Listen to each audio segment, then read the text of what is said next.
So I got I climbed up to a trail camera I really wanted to get to today. A lot of people might have seen some clips from it, and that just kicked in the enthusiasm, right? And I had another camera, which is a known buck trail for me, one of my closer ones, and I thought maybe I'll make it up to that camera today. Now the enthusiasm's kicked right in overdrive. I made it. I didn't bring any snowshoes. I probably should have. And there's a whole bunch of bucks on it. It's really cool. And I'll thread those up on an SD card later. I'll throw them on the How to Hunt channel. So if any of you guys want to see what's on there, let's go over to the How to Hunt channel. If I remember to, I'll post a link to it in the comment section below. And then what I intentionally did this morning was I put a package in my backpack that a super kind person mailed to me. So it's either a super kind act, or it's a bomb, or it's anthrax. So either way, if something happens to me, at least you guys will find out once they find me in the faded camera, right? I'm sure it's fun. This came from Jack Betched. Betched? Hold on. I guess I should probably put my, Jack, B-E-C-H-T. Suffolk, Virginia. Jack, you're super kind man.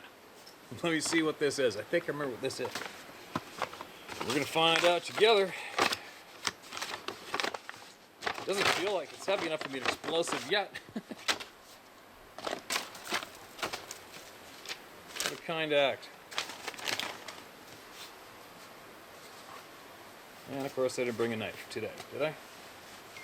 I probably did. It's probably in the bottom of my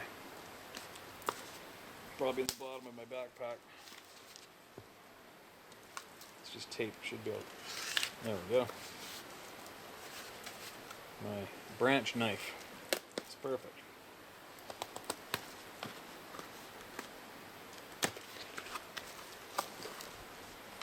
Good little sturdy box. What is this?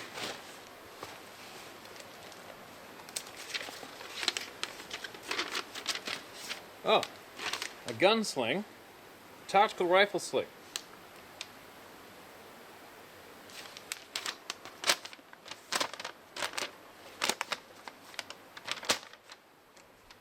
Hope that'll work out for me. Usually it's kind of tough for me to use those things because my backpack gets in the way, right? But check her out. And what's this? All right, let me read this. Dear Steve, great work again on your channel. I truly enjoy the work you're doing. I'm heartbroken to hear those who have been robbed of the outdoors because of these experiences. It's tragic and almost incomprehensible. Yes, it is. It sucks. It's pretty hard to argue with thousands of unrelated individuals who have virtually identical accounts and have no proof.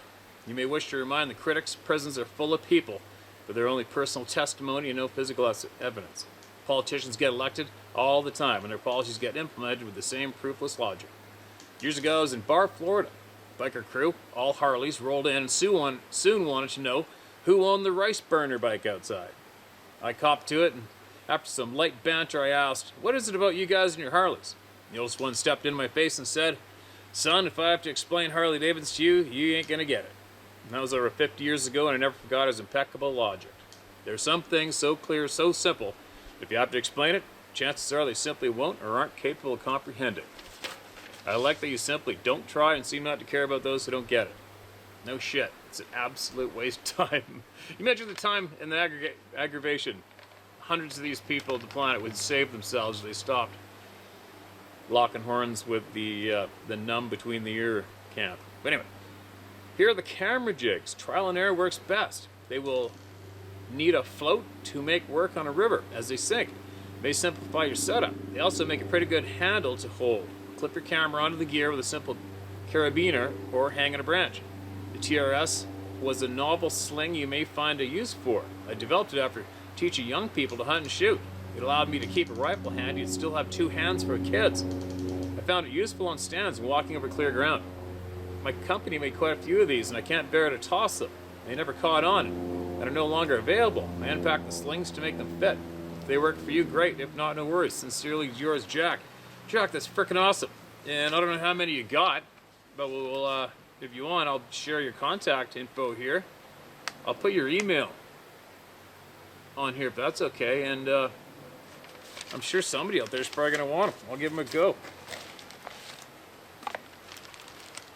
These are a camera jig to put your GoPro onto. Crazy, who knows? Maybe I can implement this into what I've been doing lately, right? That's freaking awesome, Jack. Thank you absolutely so much. I so appreciate that. A kind gesture, man. So I can repay you somehow, some way. Bunch of stainless, couple clips. Camera goes on here. Wow. I might be able to put that on my wire. All right, yeah, I already got the wheels are already spinning, Jack. I'm gonna use this for sure. Thank you very, very, very much. Appreciate that. Now, while I'm here, so now I'm getting cold. I sweated up, and I'm a little damp, and I'm in the shade, and it's past noon. Doesn't look it, but it's getting chilly, and I want to see if I can get a share going on here before I make like a baby and head out. Childhood encounter in northern Alberta. Hi Steve, absolutely love your channel and your support as well as messaging on this topic. It's fantastic that you're giving people a vehicle to share their experiences and get the truth out there. The reality is this.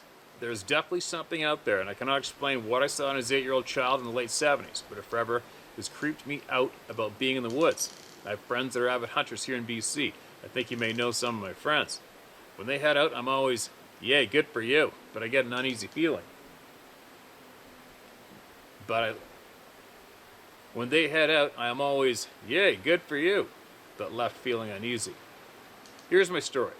When I was 7 or 8 years old, my parents divorced and my dad ended up building my parents' dream home deep in the woods of Fort Assiniboine, Alberta, near Swan Hills, Alberta. My mom and I lived in Barhead, about an hour or so away. The dream home was in the woods. The deck was built onto a large hillside with forest all around.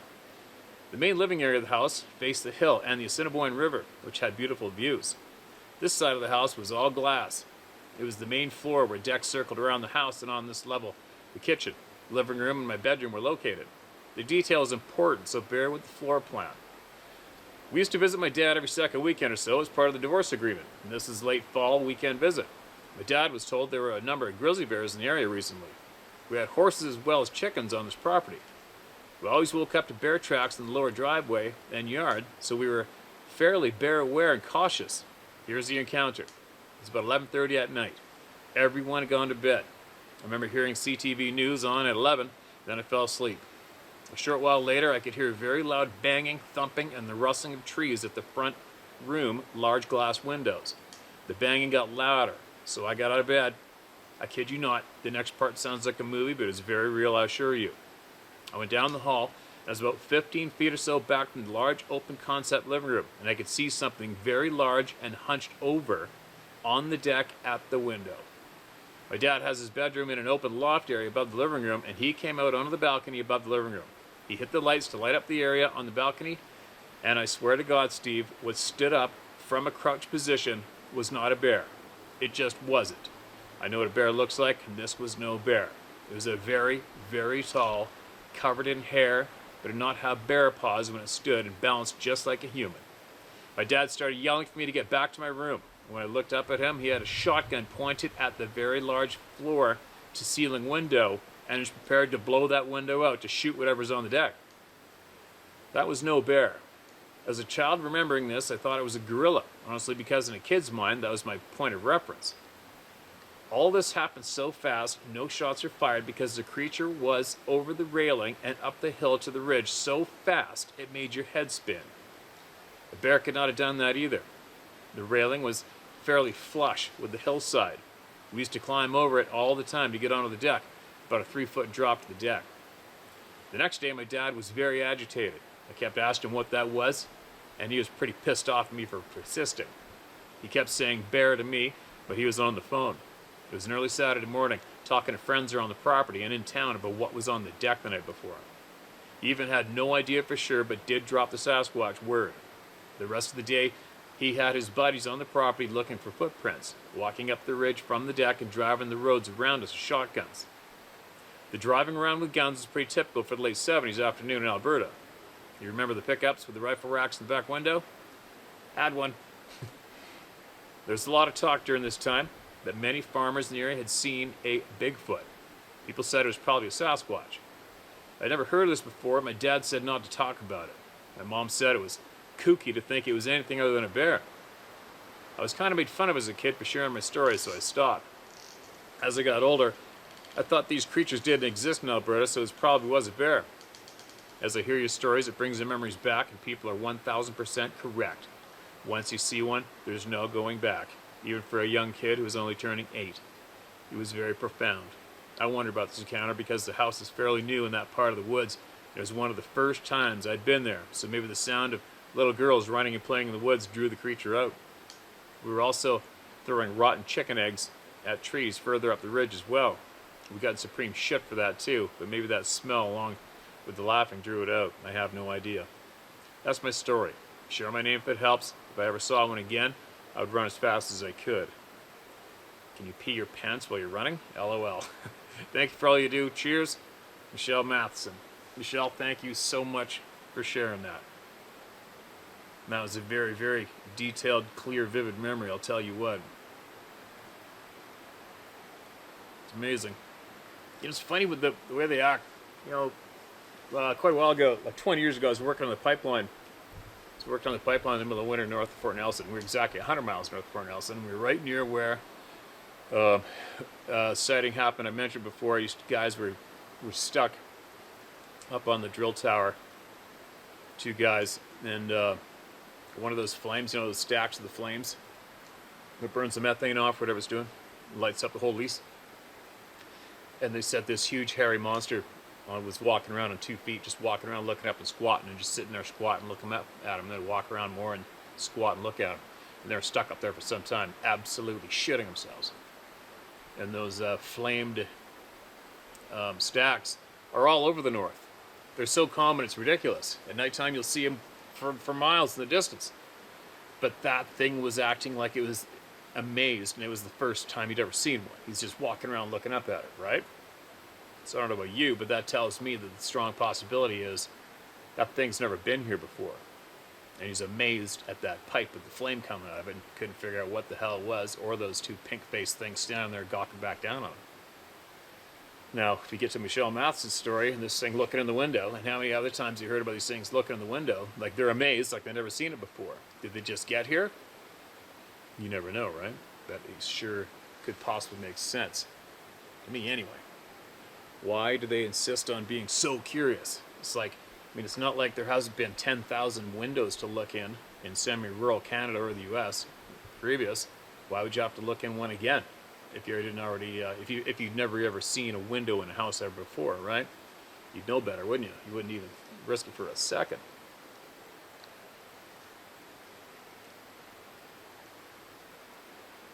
Russian hunters surrounded by unknown creatures at night in the remote forest. Hi, Steve. I'll share the story only for you, as the story is not mine. Well, hell. If you're interested in sharing this video, you can just share without any backstory of who sent it. Please don't use my name. All right. Well, we'll skip that one for now. We'll go on another one.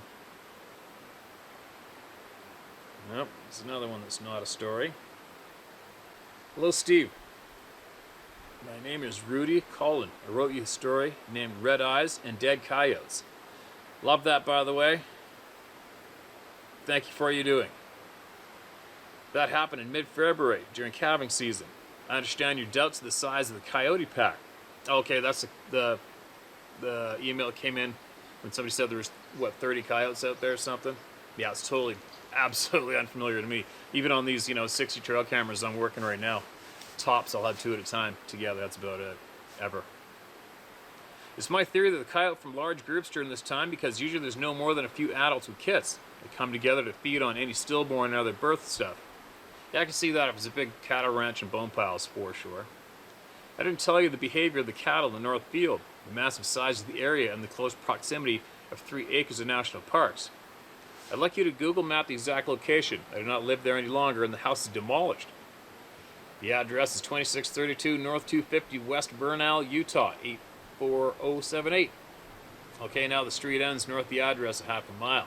At that point, you can turn right or left, and directly in front is the earthen dam of the Steinacker Reservoir, a large state recreational area, in the beginning of the Wichita Mountains. Then just 7 miles north of that is Red Fleet State Reservoir. Just 35 miles north is the Flaming Gorge Reservoir. If you're familiar with the movie Jeremiah Johnson, much of it was filmed right there. This area has thousands of miles of nothing but BLM land and national forest. So on the night these Bigfoot destroyed the coyote pack, there must have been 150 to 200 pregnant cattle in the North Field. When this started, all the cattle had been right across the front of my drive by the gate. It's where the feed truck pulls in. Just before they howled, all the cows went off and basically stampeded to the far north as they could. They packed up into the corner, now facing south and bawling in panic. And so that's when that attack began. Then you read that story, and you read that story. 3 days later, my dogs all came running into the house, scared to death. Turned to both front and back doors, just growling. I did not even bother to investigate. Is there anything? Oh, a helicopter. Go figure.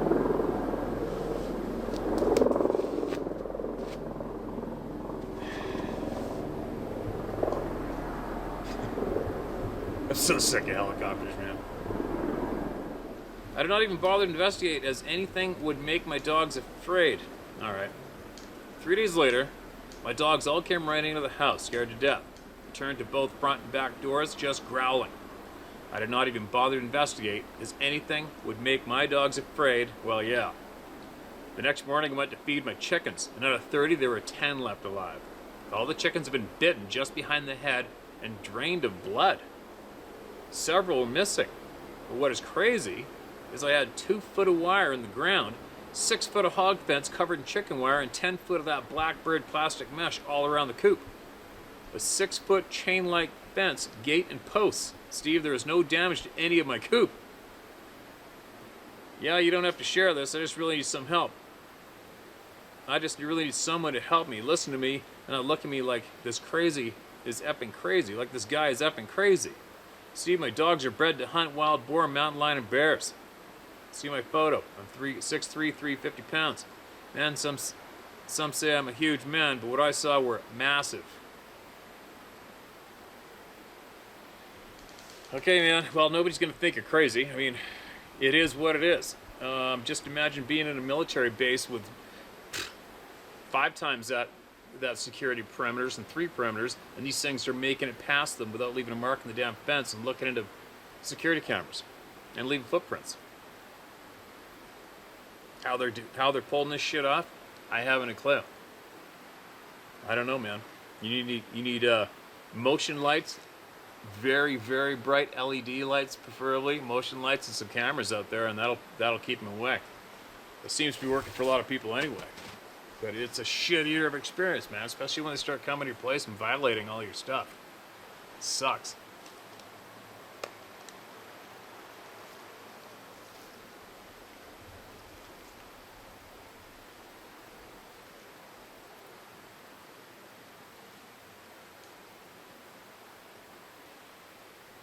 Oh boy. Well, didn't have the microphone turned on for that. I hope that camera should have picked it all up better. This microphone makes the audio way smoother, and that camera picks up every little frickin' sound and gives it that little metallic hue to it too, right? My thoughts on your questions. Hi Steve, Texas Steve again. If I were ambitious, I'd volunteer to be assistant and help you with emails. I got over a lot of ambitions after retiring. That said, I have some thoughts on Sasquatch questions you brought up. Firstly, dogs. I think a viable answer is that we as humans domesticated dogs very early in our history. They were guardians, hunters, and pack family humans. They didn't always have guns, although their primitive weaponry was very good. I believe dogs were used to either protect us from them early on or used to hunt and kill them. Also, all canines will take babies if given the chance, and food is scarce. My thoughts on the smell that occasionally emanates from them.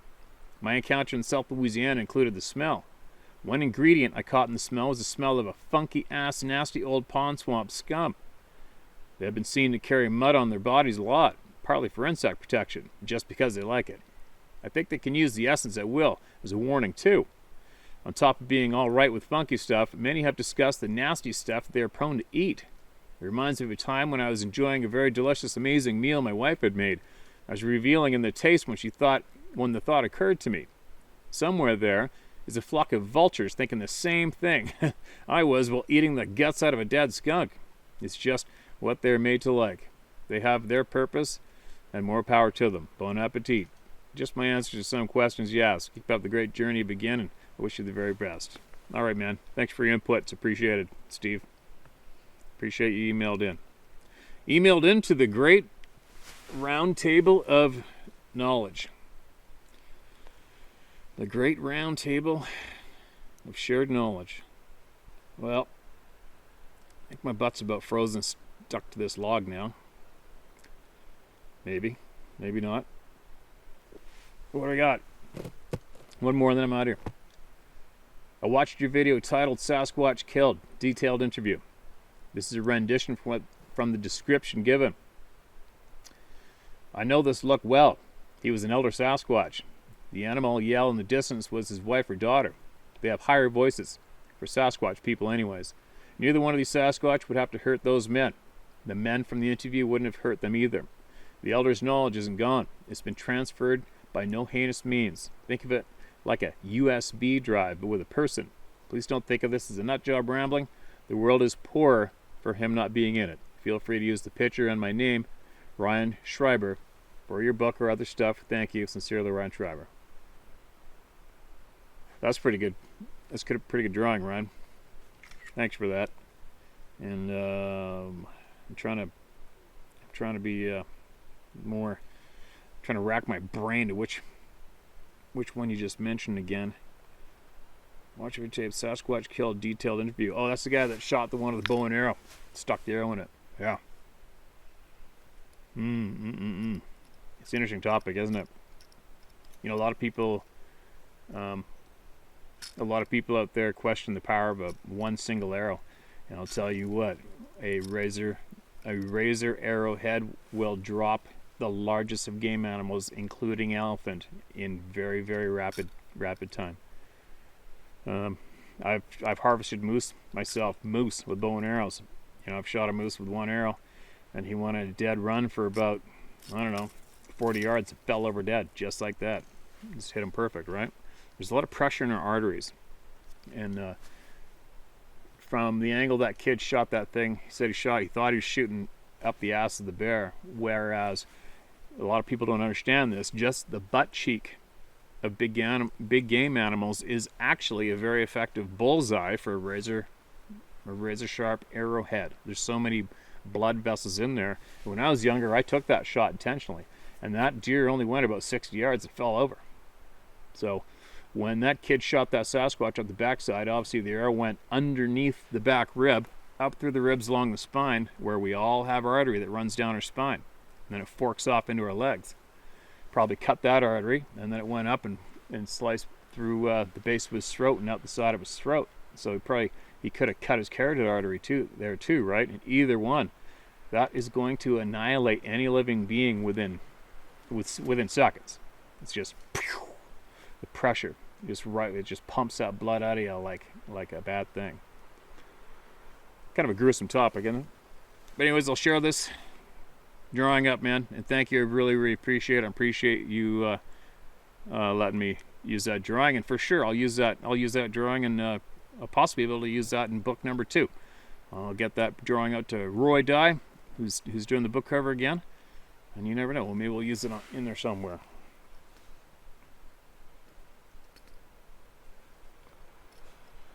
Well, see if here's another shorter one here I could possibly get out. What's this one? Well, it's a title like this, I need to share. That usually gets my attention pretty quick. Somebody says I need to share, I'm on it, man.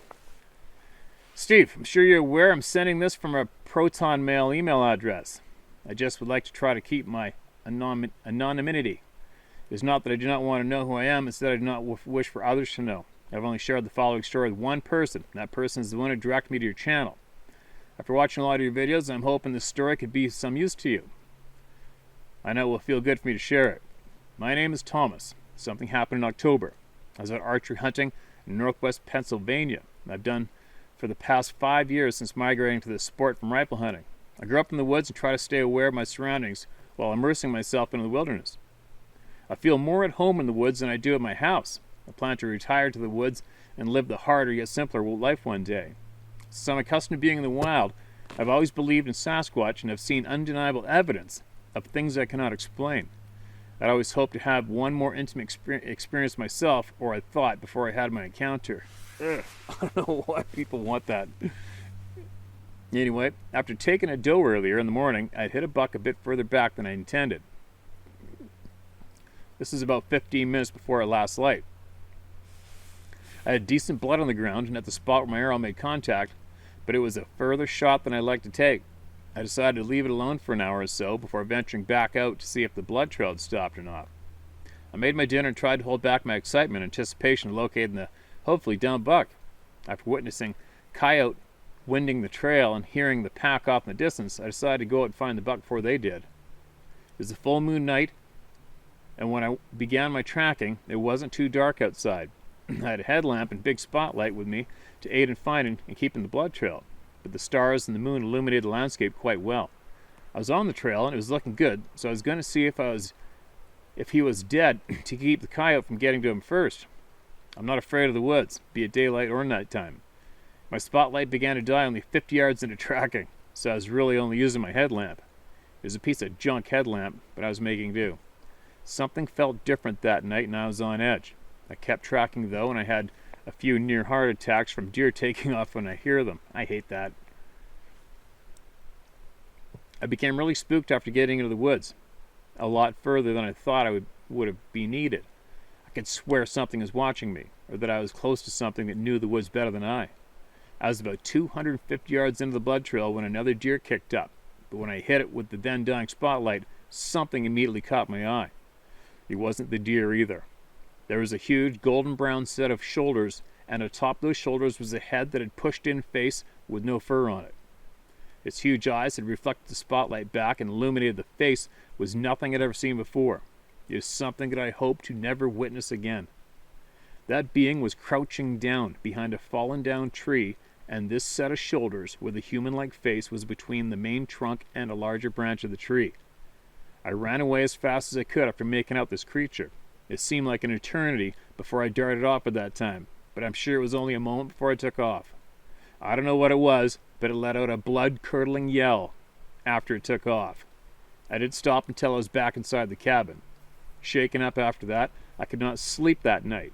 I had a firearm beside me all night as well. I'll never forget that feeling before.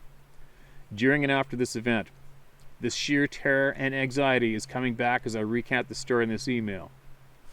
Same thing with me, man. When I tell people when I see that thing, all the hair on my body stands to wire. Every single time I tell that story, it just takes you back. I never shake that feeling ever. The next morning I had a buddy come out and try to find my buck with me. We found him right in front of the fallen down tree and he was still warm. Crazy, I can't believe that thing didn't take it. It turned out the buck was liver shot and that made him die slower. Yeah, I've seen liver shot with an arrow go like hours. If you don't push them, they'll lay down and they'll stay laying down, but if you push them, they'll run. His body is still warm when we finished our tracking. Warm is relative, but I'm sure you're aware of what I mean. What really made the events that night sink in more was the doe I had killed earlier that same day. The buddy I had with me was also with me when I killed the doe. Her gut pile was right on the other side of that tree until that morning, when only the entrails remained. There were deep impressions around that gut pile, but no dog tracks whatsoever. My friend told me I was lucky the coyote had the gut pile to eat, or they probably would have eaten my buck instead. I believe I'm the only person that knows how lucky I was that night. I said nothing to my friend about what had happened, and just half-heartedly agreed. I just needed to share this. For whatever it's worth, they absolutely exist. I will do everything in my power to avoid going to the woods alone at night, but will be much more careful if the need ever comes about. Have fun slaying the steelhead. Thank you so much for this platform to share my experience on. Hopefully more come forward as I've chosen to do. Thomas. Right on, Thomas. Thanks, man. I'll tell you what. It's all obviously it's up to you guys all. Most of you opt out, but I am strongly. I'm gonna plead with all of you to please share your honest knowledge with the people you're close to. It's only fair, and it is the most responsible thing to do. It is, really. It's all there is to it, obviously. You know those things are running around the back 40. Now picture being on the other receiving end of that stick. Picture you not knowing when your best friends or family members knows, they don't tell you, and you go bumbling out there in the middle of the night and bump into one of these things, or whatever you're doing, without having any warning whatsoever, and then you run the risk of having extreme PTSD, your entire world caving in on you, and not being able to deal, right? You at least need some kind of a heads up. It's only fair. Again, it's up to you guys, but I would strongly advise every single one of you who knows these things to be true to just look the person square in the eye closest to you and just tell the matter of fact, the honest to God truth, and let them do with it what they will. But at least you told them. At least you did the right thing and you shared with them what you know, right? Keeping it secret. Keeping it secret is just something that most people are scared. Most people are scared to share, right? The human animal is a very insecure herd animal by nature and is scared of ridicule from the rest of the herd. You've got to bust loose of that. Look what I've done. Right? I'm in the social group, the big game hunting community. The amount of egos and A-type personalities in that community is ridiculous. And when you make a living doing what I've done in the past too, just think about the risk I took, blatantly admitting online to all you guys that, yeah, I seen one of these damn things. Right? But look what it's done. It went the opposite direction. It's possibly one of the most popular channels there is available online when it comes to this topic, possibly. I don't know the numbers for everybody else, but it's looking like it might be that way, right? And why is it? Well, it's because you square up with everybody, you look them in the eye, you tell them you saw it, and you tell them they're not big enough to make you change your word. And there you go. Thanks for sending that again, man. And I'll leave the email address link on the end of this video for everybody to share via through me if that's what you would like to do.